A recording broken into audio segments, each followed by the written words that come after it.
찬양, 노래, 여기는 참 신기한 힘이 있는 것 같습니다. 때로는 그 음악 자체로서의 그런 화려한 감동이 있는 그런 노래들, 찬양들도 있고요.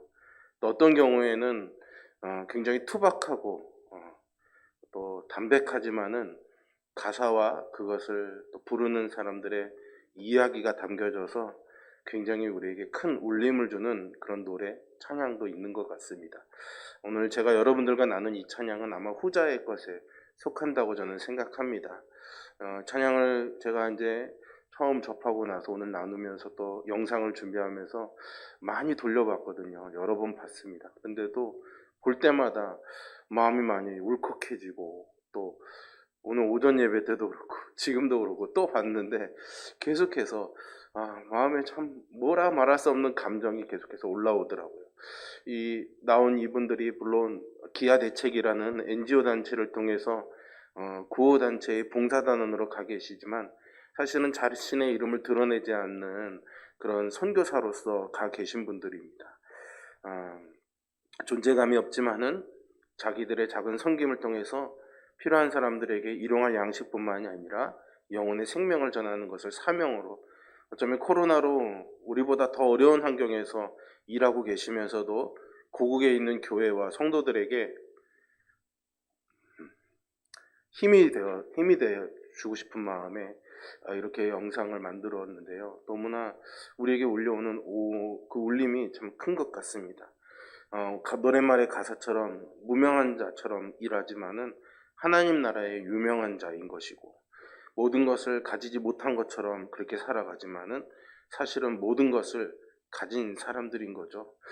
우리도 그렇게 살았으면 좋겠습니다.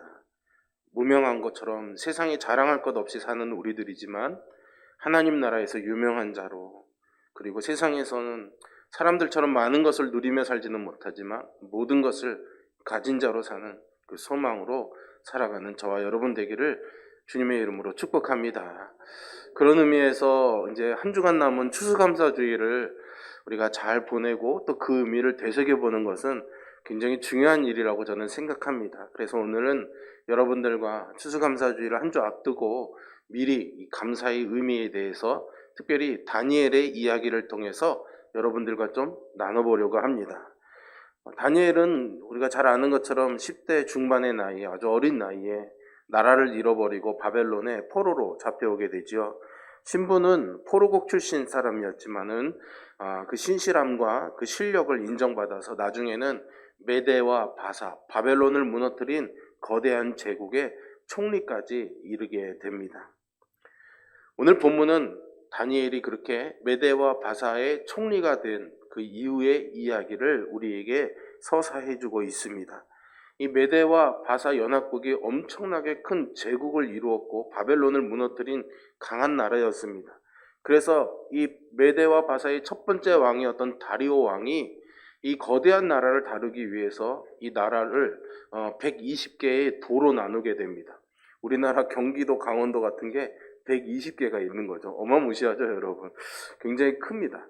이 120개의 도를 나누고 거기에 도지사들을 세우고요. 이 도지사들을 또 관할할 수 있는 총리를 3명을 세워가지고 이 나라를 전체를 관장하게 하는 거죠. 다니엘이 바로 그 세 총리 가운데 한 사람이었습니다. 근데 워낙 잘하다 보니까 다리오 왕이 이 다니엘을 세 총리 중에 가장 큰 책임을 진 전국을 다스릴 수 있는 수석 총리의 자리에 이제 올려놓으려고 하는 거죠. 여러분, 누군가의 성공을 바라보며 박수 쳐주는 사람도 있지만 항상 그 뒤에는 시기와 질투를 보내는 사람들도 있기 마련이죠. 더군다나 포로 출신이었던 다니엘이 성공하는 것을 곱게 볼 리가 없었을 것입니다. 그래서 어떻게 해서든 이 다니엘이 그 자리에서 내려오도록 사람들이 그 거리들을 찾게 되죠. 뭔가 비리가 있지 않을까, 뭔가 불법이 있지 않을까, 그의 뒤를 캐보지만은 아무것도 캘 수가 없었습니다. 다니엘이 그만큼 믿음 안에서 깨끗하고 또 정직한 삶을 살았던 것이죠. 결국 그들이 이 다니엘을 그 자리에, 권력의 자리에서 끌어내리기 위해서 마지막으로 선택한 것이 바로 법이었습니다.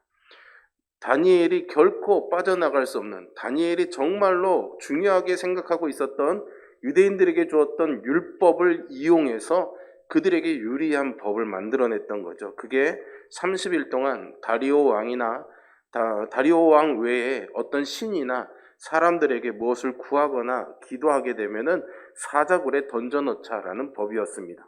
왕의 입장에서야 사람들이 자기를 숭상하고 좋아한다는데 나빠할 이유가 없겠죠. 다니엘이 왜 이런 법에 사로잡히게 되었느냐? 사람들이 가만히 살펴보다 보니까 날마다 다니엘이 하루에 3번씩 예루살렘을 향한 창가에서 하나님께 기도했다라는 이런 정보를 입수했던 겁니다. 그래서 그 다니엘의 그런 습관을, 그가 해왔던 기도의 그런 습관들을 이용하려고 했던 거죠. 결국 이 법이 제정되면서 다니엘은 이제 하나님께 기도하는 모습이 발각되어 사자굴에 갇히게 될 그런 운명에 처하게 됩니다. 그런 위기 가운데 다니엘이 어떻게 행동했는가? 그것이 오늘 우리가 읽은 본문의 10절에 아주 잘 나와 있죠. 10절에 보시면 다니엘이 이 조서에 왕의 도장이 찍힌 것을 알고도 자기 집에 돌아가서는 윗방에 올라가 예루살렘을 향한 창문을 열고 전에 하던 대로 하루 3번씩 무릎을 꿇고 기도하며 그의 하나님께 감사하였더라. 이렇게 나와 있습니다. 다니엘은요, 그 법이 통과되었다는 것을 알면서도 그 법 앞에서 자신의 신앙을 타협하지 않았습니다. 사실은 30일이니까는요, 여러분, 30일만 기도를 멈춰도 되는 거 아닐까요? 평생을 기도해 왔는데, 아니면은 골방에 들어가서 이불을 뒤집어 쓰고 조용히 기도해도 되는 문제 아니겠습니까? 하지만 다니엘은 전혀 그런 방법을 쓰지 않습니다. 늘 평소에 하던 것처럼 모두가 볼 수 있는 창가에서 하루 3번의 기도를 이어가게 되죠. 여러분, 이것은 일상에 그가 해왔던 기도와는 또 다른 기도였습니다. 그에게는 이제 이 기도가 죽음을, 즉 목숨을 건 기도였던 것이죠. 그런데 이 기도 가운데 다니엘이 맨 마지막에 한 기도가 무엇입니까? 감사의 기도를 했다. 감사하였더라. 이렇게 나와 있지 않습니까? 절박하고 위급한 상황에서 어쩌면 하나님, 나를 구해주세요. 왜 나에게 이런 일을 허락하십니까? 라는 기도를 드려도 누가 뭐라 할 사람이 없었을 텐데 다니엘은 오히려 하나님 감사합니다. 이렇게 기도했다라는 것입니다. 그런데 이 감사는 결코 그냥 터져나온 감사가 아니었죠. 우리가 아는 것처럼 그 앞에는 기도가 있었습니다. 여러분, 당장 죽을 운명인데 그 소식을 듣자마자 하나님께 감사합니다 라고 말할 수 있는 사람이 과연 얼마나 될까요, 여러분? 저는 사실 자신이 없을 것 같습니다. 다니엘이 그 소식을 들었을 때에도 사실은 그가 먼저 감사합니다 라고 했던 게 아니죠. 다니엘이 가장 먼저 했던 일은 기도하는 것이었습니다. 그리고 기도하는 가운데 그 기도의 결과로 그에게서 감사가 터져 나온 것이죠. 그러니까 이 다니엘의 감사는 곧 기도의 결과요, 기도의 열매였다. 이렇게 말할 수가 있습니다. 사실 우리가 기도를 하지 않거나 아니면 기도한다고 해도 그것이 약간 희미하다 할 때에는 사실은 이렇게 어려움과 고난 앞에서 감사하는 일이 쉽지 않습니다. 좋은 일이 있을 때에는요, 기도하든 안 하든 누구나 사실 다 감사하지 않습니까? 그러나 다니엘처럼 항상 기도하는 사람은요, 그런 일상의 감사한 일들을 넘어서서 때로는 인생의 문제와 고난 가운데서도 이러한 감사를 잃지 않는다라는 것을 우리가 오늘 보게 됩니다. 이것은 사도 바울도 우리에게 가르쳐주고 있는 내용인데요. 데살로니가전서 5장에 보시면 범사에 감사하라라는 아주 유명한 말이 나오지 않습니까? 그런데 여러분, 이 범사에 감사하라라는 이 권면 앞에 나오는 또 다른 권면이 하나 더 있습니다. 무슨 권면을 할까요? 쉬지 말고 기도하라라는 권면도 있습니다. 쉬지 말고 기도하라, 범사에 감사하라, 이렇게 권면하고 있는 거죠. 그러니 범사에 감사하기 위해서 그 앞에 뭐가 있어야 된다는 이야기입니까? 쉬지 말고 기도해야 한다라는 것이죠. 쉬지 않는 기도는요, 우리로 하여금 감사하게 합니다. 그런데 쉬지 않는 기도가 없으면 제가 아까 말씀드린 것처럼 좋은 일이 있을 때야 감사할 수 있겠지만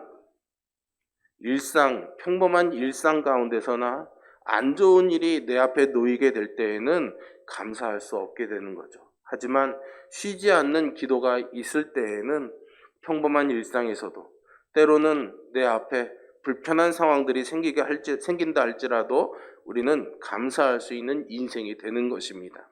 바울은 이러한 비밀을 빌립보서에서도 한 번 더 우리에게 설명해 줍니다. 우리가 잘 아는 말씀이죠. 빌립보서 4장 6절부터 7절까지의 말씀인데요. 아무것도 염려하지 말고 다만 모든 일에 기도와 간구로 너희 구할 것을 감사함으로 하나님께 아뢰라. 그리하면 모든 지각에 뛰어난 하나님의 평강이 그리스도 예수 안에서 너희 마음과 생각을 지켜주실 것이다 라고 권면하고 있습니다. 여러분 이 말씀을 믿으십니까? 문제가 생기면은 염려하지 말고 하나님 앞에 나와서 기도하라는 것이죠. 그러면 그 기도 가운데 성령 하나님께서 역사해 주시고 응답해 주시는데 그 응답이 무엇이냐? 우리에게 어떤 은혜를 주시느냐? 그 염려거리를 우리 눈앞에서 사라지게 하는 것이 아니라 우리의 마음과 생각을 지켜주신다는 겁니다. 그러면 여러분, 하나님이 우리에게 어떤 것을 관심을 두고 있는지도 알 수 있는 겁니다. 하나님은 우리가 어떤 문제나 고난을 어떻게 극복하느냐에 관심이 있는 게 아닙니다. 어떤 고난과 어려움 속에서도 평범한 일상 가운데서도 우리가 하나님을 향한 이 마음을 잘 지키는가 관심을 갖고 계시는 거죠. 그래서 하나님이 뭘 보십니까? 외모를 보지 않으시고 뭘 보시는 겁니까? 마음의 중심을 보는 겁니다. 이 사람이 착한 사람인지 나쁜 사람인지를 본다는 이야기가 아닙니다. 좋은 동기를 가지고 있는지 나쁜 동기를 갖고 있는지를 구별하시겠다는 게 아닙니다. 하나님이 관심을 갖고 있는 것은 이 영혼이 나를 향한 마음, 하나님이 처음 우리를 만드셨을 때 하나님의 형상으로 지으셔서 하나님의 그 마음을 품고 살아가기를 원하는 그 소망을 담아주셨던 것처럼 그 마음을 잘 지키며 살아가는지를 보고 계신다라는 거죠. 그런데 우리에게 이런 염려나 근심이나 어려운 일들이 그러한 마음을 지킬 수 없도록 우리를 흔들어 놓는 겁니다. 그래서 하나님은 기도할 때 우리의 그 마음을 지켜주시겠다라고 약속하고 계시는 거죠. 문제 앞에서 내 마음이 흔들리지 않도록, 나쁜 생각에 사로잡히지 않도록, 두려움에 사로잡히지 않고 마음에 있는 평안과 이 기쁨을 빼앗기지 않도록 지켜주신다는 겁니다. 여러분 이 말씀을 믿으시기를 바랍니다. 우리는 이 말씀의 성취를 오늘 이 다니엘에게서 발견하게 되는 거죠. 다니엘이 인생의 가장 큰 위기 가운데서도 어떻게 그 상황 속에서 감사할 수 있었을까요? 그 비밀은 바로 기도에 있었던 겁니다. 여러분, 꾸준한 기도 없이 범사에 감사하는 삶을 살 수 없다는 것을 꼭 기억하시기를 바랍니다. 꾸준한 기도 없이 감사가 넘치는 삶을 살아갈 수가 없는 거죠. 다니엘이 오늘 분명히 감사했다고 나오는데 그러면 그가 감사했다는 그 내용은 과연 무엇이었을까요? 무엇을 이 다니엘이 감사했을까요? 이것은 우리에게 아주 중요한 의미입니다. 사실 감사의 내용이 성경에는 나와 있지 않습니다. 그냥 다니엘이 감사했다라고만 되어 있지 무엇을 감사했다라고는 되어 있지 않죠. 하지만 우리가 성도의 입장에서 다니엘이 어떤 감사를 했을지 한번 추측은 해볼 수 있을 것 같습니다. 여러분, 다니엘이 사자굴에 던져졌을 때 몇 살이었을 것 같습니까? 80살이 넘을 때였습니다. 추정해보면 약 83세 정도로 추정이 됩니다. 그래서 여러분들이 아마 인터넷 하실 수 있는 분들은 사자굴의 다니엘 한번 검색해 보십시오. 그러면 고대 그런 옛날 중세시대의 그런 기독교 명화 작가들의 그림에 보면 이 다니엘이 되게 할아버지의 모습으로 많이 나옵니다. 인생의 노년의 시기, 이제 죽음을 앞둔 인생을 정리해가는 황혼의 시기에 다니엘이 이 사자굴에 갇히게 되는 위기를 만나게 된 것이죠. 다니엘은 아마 이제 내가 내일 이 법령이 시행이 되고 창가에 나가서 기도하기 시작하면 느닷없이 군사들이 들이닥쳐서 나를 붙잡아다가 저 사자굴에 던져 넣을 것이고 나는 그러면 저 사자들에게 갈기갈기 찢겨서 내 평생 80평생을 마감하게 될 것이다 라고 생각하면서 기도했을 것입니다. 그러면 무슨 생각을 하면서 기도했을까요? 여러분, 대부분의 사람들이 인생이 끝난다고 생각할 때 아마 자신의 지나온 삶의 기억들이 주마등처럼 스쳐 지나갈 것 같습니다. 다니엘도 그러지 않았을까요? 10대 중반의 나이에 바벨론에 포로로 끌려와서 총리가 되기까지 이 낯선 타국 땅에서 그가 경험했던 놀라운 하나님의 은혜와 그 간증들, 지난 80여 년 동안 하나님이 베푸셨던 크신 은혜들이 기억나면서 그는 자연스럽게 감사할 수가 있었던 거죠. 여러분, 대개 사람들은요, 어떤 문제나 어떤 어려움을 당하게 되면은 그 풀리지 않는 그런 문제가 지난날의 수많은 그런 은혜와 간증들을 다 삼켜버릴 때가 있습니다. 그런데 다니엘처럼 기도하는 사람은 그렇게 되도록 내버려 두지 않습니다. 오늘 내 앞에 있는 문제 하나가 지난날의 수많은 은혜들을 삼키지 못하도록 막아주는 것이 바로 기도이기 때문이죠. 다니엘이 죽음을 각오하고 사람들이 지켜보고 있다는 이 사실을 알면서도 예루살렘으로 향하는 창가에 기대어서 기도할 때 그의 심정이 과연 어땠을까? 포로로 끌려온 우상의 땅에서 나이가 80이 넘도록 여기까지 내 이 믿음을 순결하게 지켜주신 그 하나님께 정말로 감사하는 마음이 들었을 것이고요. 또 어렸을 때 왕이 주는 좋은 음식들을 다 거절하고 채소만 먹었을 때 다른 사람들보다 더 얼굴이 좋아지는 그런 간증도 생각이 났을 것이고요. 하나님이 주신 지혜로 왕의 꿈을 정확하게 해석할 수 있었던 놀라운 사건들도 기억이 났을 것입니다. 또 포로로 끌려온 이 포로국 출신의 자신을 최강대국이었던 메대와 바사의 총리까지 높여주셨던 그 하나님의 은혜가 감사했겠죠. 그래서 이 모든 것들이 생각나면서 다니엘은 아마도 하나님, 여기까지만으로도 감사합니다. 이제까지라도 하나님 함께 해주셨으니 고맙습니다. 이런 기도를 하지 않았을까요? 아마 그런 심정을 담아서 다니엘이 이렇게 기도하지 않았을까? 제가 기도문을 짧게 한번 써봤습니다. 하나님, 지난 80년 동안 하나님은 저를 한 번도 실망시키지 않으셨고 인도해 주셨습니다. 모든 위험으로부터 보호해 주셨고 저를 이렇게 높여 주셨습니다. 그래서 저 역시도 여기에서 더 살기 위해서 하나님을 모른 척하거나 기도를 포기하지 않을 것입니다. 제가 내일 사자굴에 들어간다고 할지라도 여기까지만으로도 저는 감사합니다. 아마도 이렇게 기도하지 않았을까요, 여러분? 추수감사주의를 우리가 한 주간 앞두고 있는데요. 저와 여러분에게도 이런 다니엘 같은 지난날을 돌아보면서 오직 감사밖에 나오지 않는 그런 은혜가 다시금 회복될 수 있기를 주님의 이름으로 축복합니다. 그러니 여러분, 지금의 문제만 바라보지 마시고 지나온 날들을 하나님과 함께 되새겨볼 수 있기를 바랍니다.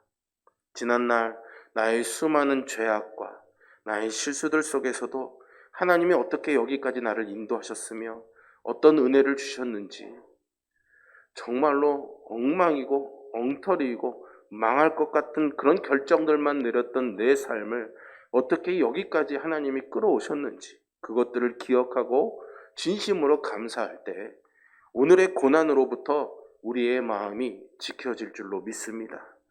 쉽게 흔들리지 않는 인생이 되는 거죠. 여전히 감사할 수 있는 인생이 됩니다. 결국 다니엘의 이 감사는 아주 멋진 결과를 가져오게 됩니다. 우리는 아마 이 다니엘의 이 사건의 결과를 여러분들이 잘 아시리라 생각이 됩니다. 다니엘이 사자굴에 던져지죠. 이것도 저는 중요한 포인트라고 생각합니다. 우리는 보통 어떤 문제와 어려움 앞에서 기도할 때 우리가 그 어려움 가운데 들어가지 아니하도록 하나님이 먼저 이것들을 다 막아주시고 다 소멸시켜 주시기를 기도할 때가 많습니다. 그렇다면 다니엘도 사자굴에 들어가기 전에 하나님이 막아주셔야지 사실은 우리의 바라는 그 바람과 비슷하지 않을까요? 그런데 하나님은 다니엘이 사자굴에 던져지도록 내버려 두셨습니다. 왜 그랬을까요? 저도 잘 모릅니다. 하나님이 하시는 일이니까요. 하나님의 빅 피처가 있었겠죠. 큰 계획이 있었던 겁니다. 그 결과가 드러나게 되죠. 사자굴에 들어갔던 다니엘. 왕이 어떻게 되었나 다음날 궁금해서 그 사자굴을 들여다보니까 세상에나 다니엘이 멀쩡한 모습으로 머리카락 하나 상하지 아니하고 걸어 나오는 겁니다. 살아나오는 그 모습을 보고 왕이 깜짝 놀라서 어떻게 된 일이냐고 묻죠. 그러자 다니엘이 지난밤에 있었던 일을 간증합니다. 6장 22절의 말씀을 보시면 나의 하나님이 이미 그의 천사들을 보내어 사자들의 입을 봉하셨으므로 사자들이 나를 상하지 못하게 하셨습니다 라고 간증하죠. 다니엘이 머리카락 하나 다치지 않고 나온 이 일로 인해서 다니엘이 그냥 자기의 목숨만 구한 게 아닌 겁니다. 더욱더 이 왕에게 다니엘이 인정받을 수 있는 기회가 되었던 것이고요. 무엇보다도 하나님을 잘 모르는 이방 왕과 이방 백성들에게 하나님을 전할 수 있는, 하나님의 영광을 높일 수 있는 기회가 되었던 거죠. 아마 사자굴 들어가기 전에 어떤 일이 생겨서 다니엘이 그냥 안 들어갔다면은 겨우 그 하나의 목숨을 지키는 것이었을 것입니다. 그러나 어떤 누구도 상상할 수 없는 놀라운 일이 사자굴 안에서 일어났기 때문에 그 안에서 하나님이 증거가 된 것이고 하나님께서 영광을 받으신 것이죠. 하나님이 때로는 우리를 사자굴 같은 고통과 고난에 던져 넣으시는 것은 이러한 하나님의 영광 때문이라는 것을, 그리고 그 고통을 감당해내는 우리에게는 이전보다 더한 영광을 주시려는 하나님의 계획이신 줄로 믿습니다. 그리고 여러분, 이것은 놀라운 사건으로 이어집니다. 다리오 왕이 메대와 바사의 초대 왕이었는데 사실은 실질적인 권력은 그의 조카였던 고레스라는 사람이 쥐고 있었습니다. 그래서 이 다리오 왕은 명목상의 왕이었거든요. 2년 만에 죽게 됩니다. 그리고 고레스라는 왕이 사실상 실질적인 메대와 바사의 첫 번째 왕으로 등극하면서 그가 제일 먼저 했던 일이 뭔지 아십니까? 에스라서 1장에 나오는 것처럼 이스라엘 민족들에게 야, 너희 하나님 여호와께서 말씀하신 것처럼 너희들 다 고향으로 돌아가라 이렇게 말합니다. 왜 그랬을까요? 그도 아마 사자굴에서 걸어나온 다니엘을 보지 않았을까요? 하나님이 어떤 분이신지, 유대인들이 믿는 야훼 하나님이 얼마나 위대한 분인지를 알았기에 이 유대인들에게 말씀하신 하나님의 그 약속들이 이루어져야 된다 생각하고 그들을 고향으로 돌려보낸 거죠. 하나님은 이렇게 한 사람의 고난을 통해서, 한 사람의 감사를 통해서 하나님의 나라와 하나님 세상의 모든 민족들의 일들 가운데서 놀라운 일들을 이루어 가시는 하나님이십니다.